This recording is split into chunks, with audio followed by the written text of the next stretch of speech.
CNN Sports na área para falar com ninguém mais, ninguém menos do que o Penta, Denilson de Oliveira Araújo. É um prazer, Denilson, mais uma vez. Juliano, como é que você tá? Tudo bem? Tudo tranquilo. Tranquilo? A gente vai falar um pouco de El Clássico, já vamos começar com o pé na porta. Vinícius Júnior, merece bola de ouro? O que você acha? Cara, vale lembrar que essa votação ela já foi feita, né? Porque ele arrebentou agora na Champions League, marcando 3 gols. Provavelmente deve ser protagonista também no clássico, né? Num dos maiores clássicos que existe aí no mundo. Barcelona com Real Madrid com Barcelona. Não vai mudar, obviamente, a votação, mas assim, mostra uma resiliência do Vinícius Júnior, porque é o nosso grande, acho que hoje, né? A nossa grande referência como jogador no futebol europeu, se destacando num grande clube que é o Real Madrid. E ele merece, né? Não só por que ele passou, enfim, dentro do campo com a questão lá do racismo, e ele foi resiliente em relação a isso também, levantou uma bandeira e é plausível, mas falando tecnicamente, é um cara que está jogando bola num alto nível já há um bom tempo, então ele merece sim ganhar essa bola de ouro. E qual que é a importância de um brasileiro ganhar mais de 15 anos depois, que foi o Kaká o último? Exato. Cara, mostra um pouco do retorno do respeito ao futebol brasileiro, né? A gente tinha perdido um pouco dessa referência de jogadores brasileiros atuando no futebol europeu e sendo referência nos principais clubes. A gente está aqui para cobrir aí o Barcelona e o Real Madrid. A gente tem o Rafinha hoje que é capitão do Barcelona, então a gente tem que dar moral para ele também, porque lá num passado distante a gente teve Ronaldinho Gaúcho, a gente teve Rivaldo, muitos jogadores brasileiros sendo referências.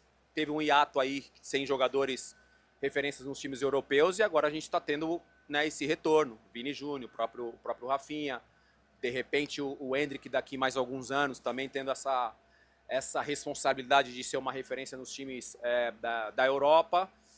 Cara, é muito legal ver isso, né? Você citou agora aí, o Kaká foi lá em 2007 o melhor jogador do mundo, então olha o tempo que se passou aí para a gente estar com essa esperança de um outro jogador brasileiro receber essa bola de ouro e trazer para nós. E ainda sobre Vinícius Júnior, na seleção ele não consegue repetir o mesmo feito do Real Madrid, pelo menos até agora. São 5 gols e 5 assistências em 35 partidas. Por que você acha que ele não consegue engrenar na seleção? O que falta? Para mim, a única coisa que falta para ele ser um grande jogador, um jogador completo, grande jogador ele já é, mas um jogador completo, é ele ser protagonista da seleção brasileira, assumir essa responsabilidade em ser protagonista. Na ausência do Neymar, quando ele teve a lesão do joelho de ligamento, eu fui uma das pessoas que falaram em relação a esse protagonismo. Eu falei, acho que agora é o momento do Vini Júnior assumir essa responsabilidade. A gente já não tem o Neymar durante um ano, a gente vai ficar sem o Neymar.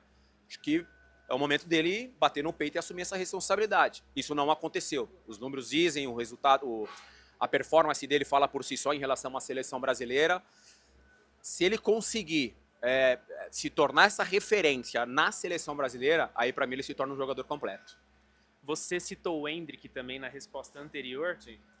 Você se vê nele, você se enxergou nele em algum momento, quando você chegou no Betis com aquela expectativa em 98, o Endrick chegando agora ao Real Madrid também com muita expectativa. Qual conselho que você daria para ele? O que você acha que ele tem que fazer assim, chegando muito jovem no elenco muito estrelado? Uma situação, Juliano, bem diferente da minha.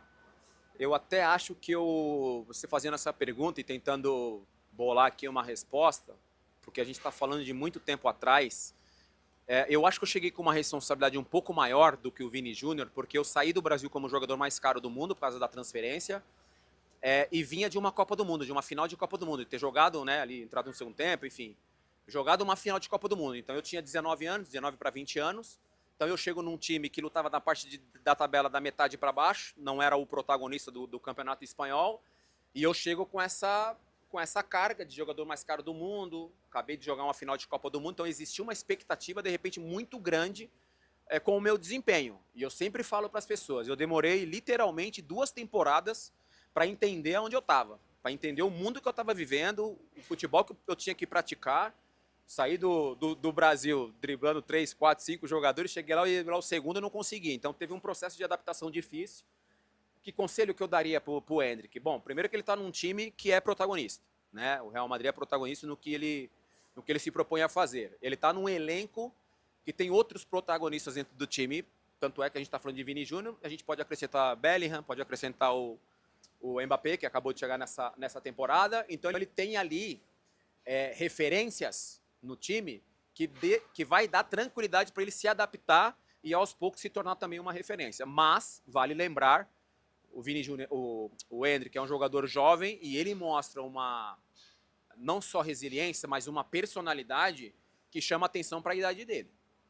Perfeito. E ainda sobre Real Madrid, o Rodrigo também figura entre os principais jogadores do time. O time ganhou tudo. Rodrigo ganhou tudo também com a camisa do Real Madrid. Você acha que faltou ele na lista de melhores do mundo? Você acha que ele está no nível dos melhores do mundo, no nível do Vini Júnior ou até melhor? Qual a sua opinião? Tá, Juliano, esse daí é um cara que ele aparentemente corre por fora, né? Tanto é que na resposta anterior eu citei 3 jogadores do Real Madrid, acabei não citando o Rodrigo.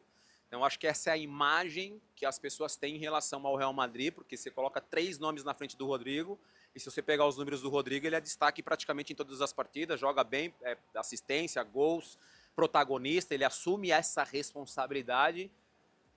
Pode ser que falte para o Rodrigo um pouquinho mais de, como eu vou dizer, aparecer um pouquinho mais para a mídia, falar mais, se expor mais. De repente ele entra nesse grupo desses principais jogadores do Real Madrid, mas os números dele são excelentes com a camisa do Real Madrid. Perfeito. E agora indo um pouco para o lado do Barcelona, você citou o Rafinha até em uma das suas respostas. Você acha que ele pode ser um dos líderes também na seleção brasileira dessa geração? Pode. O Rafinha me surpreende a desenvoltura que ele tem jogando futebol. Eu lembro do Rafinha quando ele começou a jogar pela seleção brasileira. Até me identifiquei, porque ele tinha muita velocidade pelos lados do campo, tinha jogada individual, canhoto. Eu falei, poxa, é interessante esse jogador, né? Acho que a gente está começando a resgatar esse tipo de jogador para a seleção brasileira. Quando ele vai para o Barcelona, ele enfrenta, eu acho que um problema de adaptação. Eu acho que o Xavi também não deu liga, Xavi e Rafinha. Inclusive, ele, se eu tiver errado aqui, mas ele falou algo de problemas, né, psicológicos, estava mal e tal. Aparentemente, essa mudança de comando técnico fez bem para ele, porque ele começa uma temporada com o Hans Flick aí com o jogador, dando a faixa de capitão para ele, dando personalidade para ele. E aí tem um detalhe, Juliano, que eu acho que é super importante falar em relação ao Rafinha. Ele teve que mudar o jeito dele de jogar, ele teve que mudar a posição dele de jogar por causa do Lamine Yamal, que é um jovem jogador promissor, no mesmo nível aí de Vini Júnior, enfim, Mbappé, Rodrigo, dessa galera toda, e que joga pelos lados do campo, que é canhoto. Provavelmente deve ter tido uma conversa com o treinador falou, vou te colocar aqui, e ele está fazendo um trabalho, assim, como um meia de criação impressionante, porque não só ele tem gol, não só ele tem drible, não só ele tem inteligência para jogar, como ele recompõe, como ele faz um trabalho sem bola interessante, por isso que ele está jogando tão bem. Você falou do Lamine Yamal e tem muita comparação dele com o Estevão no Brasil, né? Pelo jeito de jogar, canhoto, habilidoso. Você acha que o Estevão tem bola para ser um dos melhores do mundo chegando no Chelsea no ano que vem? Como que você enxerga o futuro dele? Eu ouvi falar sobre plano de carreira há algum tempo. Eu não sabia nem o que era plano de carreira, né? Na minha época a gente nem falava sobre plano de carreira, porque a informação também na minha época era muito escassa, né? Hoje a informação está na palma da mão, então o conhecimento não só para o atleta, mas para o staff do atleta está aí aflorado na palma da sua mão por causa da questão da informação. A tomada de decisão do Estevão ir para o futebol inglês hoje é um futebol vistoso, é um futebol gostoso de ver, diferente de alguns anos, que era um futebol mais duro, né? mais brigado. Então hoje você vê um jogo mais tecnicamente falando bonito. Eu não tenho dúvida nenhuma se o processo do Estevão continuar dessa forma, porque me parece um jogador que tem muito claro onde ele quer chegar, tem muito claro o que ele quer fazer dentro de campo. A tomada de decisão é para ir para o Chelsea. O Chelsea vem numa fase de reformulação de time, como foi feito no Arsenal há algum tempo atrás, um time muito jovem, hoje é uma realidade lá no futebol inglês. Então a tomada de decisão de ir para a Inglaterra com o futebol mais vistoso e com a característica dele, só para fazer aqui uma comparação, Savinho, jovem, está no Manchester City, tem a mesma característica do Estevão, e você vê que está jogando super bem lá. Então, para mim, o Estevão vai ser daqui, não sei, 2, 3, 4, 5 anos, uma das referências de jogadores brasileiros também num grande time da Europa. Perfeito. Agora, da sua época, quando você estava no Betis, o que era mais difícil enfrentar, Real Madrid ou Barcelona? E tem algum momento que você lembra? Tem vários. Tem vários momentos. Eu peguei uma época de futebol espanhol que tanto o Real Madrid quanto o Barcelona, eles disparavam assim muito rápido no início da temporada. Teve alguns momentos. Houve um momento de que Celta de Vigo, Deportivo La Coruña, Valência brigavam, né? Atlético de Madrid brigavam com o Barcelona até um certo momento da temporada. De repente, os dois abriam uma distância considerável de pontos e ficavam brigando entre os dois lá na frente para quem ia ser campeão. Parece que essa disputa está voltando, né? A gente tem ainda um Atlético de Madrid brigando. Hoje, por exemplo, se você pegar a classificação do Campeonato Espanhol, você viu um Villarreal ali entre os 4 primeiros, que isso é difícil de acontecer, então sustentar isso vai ser muito complicado. O meu Betis, por exemplo, que muitas temporadas estava na parte de baixo, da metade para baixo, as últimas temporadas tem configurado ali entre os 7 e 8 primeiros do campeonato, então assim, é uma disputa mais acirrada, mas ainda Real Madrid e Barcelona continuam se destacando.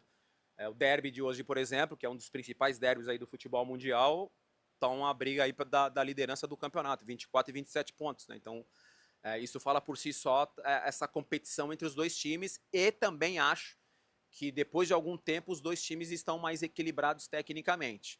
Mas a pergunta que você me fez no começo de dificuldade sempre era muito difícil, porque eu peguei um Galácticos, um Real Madrid Galácticos, Zidane comandava, Raul comandava, Ronaldo comandava, então tinha um time que era muito difícil de ganhar. E aí você pegava um Barcelona de Ronaldinho Gaúcho, Xavi, Iniesta, peguei uma época de Guardiola também, enfim, eu peguei um Barcelona também com um grande time. Então, assim, a briga era muito difícil, assim, para vencer tanto o Real Madrid quanto o Barcelona sempre foi muito difícil. Tinha algum lateral que você olhava e falava, putz, hoje vai ser chato para driblar? Óbvio. Pode listar, por favor? O Mitchell Salgado era um lateral difícil de jogar, porque era um cara que marcava duro, mas eu ainda acrescento o holandês Reiziger, ou Reiziger na pronúncia, me perdoe, mas era um holandês que a gente se enfrentava algumas vezes quando jogava Brasil e Holanda. Para mim é um lateral que dificultava muitas ações, porque ele era muito bem preparado fisicamente, então muitas vezes eu passava por ele no drible e eu percebia que logo em seguida, segundos depois, ele já estava na minha frente de novo, eu tinha que pensar o que eu ia fazer e tal. Então também acabei evoluindo como atleta e nas minhas jogadas individuais, porque quando você enfrenta um jogador que te marca muito bem, que faz você pensar em uma outra jogada, numa segunda ação, faz você evoluir. Então, assim, enfrentar Mitchell Salgado, enfrentar Reiziger, sempre foi muito prazeroso, difícil, mas prazeroso porque me fez evoluir também como atleta. E falando de derby ainda, Betis e Sevilha é um grande clássico lá. Tem alguma lembrança marcante desse jogo? Várias também. Aliás, o último derby aí o árbitro prejudicou a gente. Mas tá tudo bem, depois a gente fala sobre isso. O derby Betis e Sevilha e Betis, eu tenho grandes histórias porque eu não só marquei gols jogando em casa, como marquei gols jogando também no campo do Santos Pizjuán, que é o campo do Sevilha. É uma rivalidade assim gigante, a cidade praticamente é dividida. Cansei de ir em restaurante do lado do Sevilha e de repente alguém chegar e me fala assim, melhor você ir, né? Porque tem um torcedor aqui, melhor você ir embora e tal. Então é nesse nível a rivalidade. Mas assim, sempre gostei desse tipo de rivalidade, sempre gostei desse tipo de jogo. E modéstia à parte, eu me destaquei em bastante derbys assim entre Betis e Sevilha. Como a gente falou bastante aqui, sem querer a gente acabou chegando em seleção, falamos de Rafinha, falamos de Vini Júnior na seleção. Para encerrar, como é que você avalia o trabalho do Dorival até aqui? Um trabalho estável, né? É um processo difícil que nós, como comunicador e também como torcedor, precisamos ter um pouquinho mais de paciência. Eu sei que é difícil falar sobre paciência no futebol brasileiro, inclusive na seleção brasileira. O Brasil não basta só vencer, o Brasil ele precisa vencer e precisa convencer. E como é que você convence? Jogando bem, sufocando o adversário, não deixando o adversário respirar. Então, quando você perde para o Paraguai, por exemplo, e você não consegue reverter o resultado, e o Paraguai é melhor do que você, cara, é doloroso para quem é apaixonado por futebol, é doloroso ver a seleção brasileira sendo amassada por uma seleção, com todo respeito ao Paraguai, que historicamente nunca fez frente com o Brasil. Foi bom essa última data FIFA, mesmo o Brasil não jogando bem, somou 6 pontos, agora pega uma Venezuela, se eu não me engano, e o Uruguai na próxima data FIFA. Então, assim, o Uruguai é um jogo mais difícil, mas vive uma situação estável, por causa das declarações dos jogadores, enfim, em relação ao treinador. A Venezuela, apesar também de ser uma seleção que historicamente não fazia frente com a gente, mas é uma seleção que está jogando mais solta, então o Brasil precisa ter atenção. Eu sou da opinião de você dar tempo e paciência. Obviamente, tempo na seleção ela também é escasso, porque o cara se apresenta na segunda, joga na quarta e de repente vai embora, o domingo vai embora. O Dorival está tendo essa dificuldade de fazer com que os jogadores entendam um pouco ali esse processo de de entendimento tático, físico, mental, a forma que o Dorival gosta de jogar. Por outro lado, os protagonistas, que são os jogadores, precisam, acho que, assumir um pouquinho mais a responsabilidade, porque às vezes o treinador vai até a página 2, a partir desse momento os jogadores precisam tomar decisões.